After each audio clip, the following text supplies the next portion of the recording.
Ya, kalau anak zaman sekarang ini kan banyak lagi ngetren digondrong-gondrongin rambutnya. Wow, Nah warna-warna bagaimana kalau sampai sholat itu karena rambut gondrong itu kan kadang-kadang suka risih gitu ya kan. Menutupin pas lagi sujud diikat rambutnya, itu bagaimana hukumnya? Batal nggak sholatnya? Baik, bismillahirrahmanirrahim. Tabi guru Ustaz Maulana, Habib, Mas Fadli serta guru-guru kami yang Allah Subhanahu wa taala. Alhamdulillahirabbil alamin. Allahumma shalli ala sayyidina Muhammad wa ala ali sayyidina Muhammad.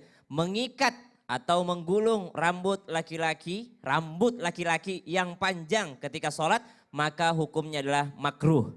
Hukumnya adalah makruh. Paling bagus pakai peci. Terurai rambutnya ditutup pakai peci. Kalaupun nggak dapat peci, maka subhanallah biarkan terurai, akan tetapi berhati-hati ketika dia sujud. Jangan sampai terhalang rambutnya. Karena Saya praktek. iya, Ustaz. Mas Sidik sini dulu. Mas Sidik, cepat.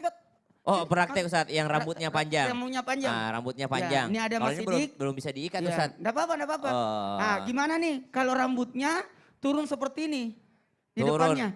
Rambutnya Ya. turun, maka ketika sholat paling aman memang pakai peci. Maka ditutup pakai peci. Ataupun ketika sholat maka dirapikan rambutnya supaya tidak menutupi dahinya ketika dia sholat tadi. Ketika dia sujud. Peci. Iya. Kenapa, Ustaz? Dia suka pakai peci. Ini kan ini polem sekarang, poni lempar.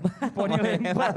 Iya. Jadi solusi gimana nih Ustaz Sam kalau seperti ini? Maka dia enggak punya peci. Ada enggak yang solusi? Maka subhanallah diikat pun tidak apa-apa sebenarnya. Tapi makruh. Tetap sah sholatnya ketika mengikat rambut orang yang rambutnya panjang. Bagi laki-laki. Namun hukumnya adalah makruh. Apa hikmahnya? Rambut panjang dibiarkan terurai ketika sholat. Karena hikmahnya semua anggota tubuh kita yakni bersujud kepada Allah Subhanahu wa taala. Terima kasih banyak Mas Sidik. Mas Sidik inilah yang sering disebut-sebut kalau kita lagi praktek bahwa tidak kunut subuh. Tapi subhanallah selalu ikut sholat subuh bersama kita.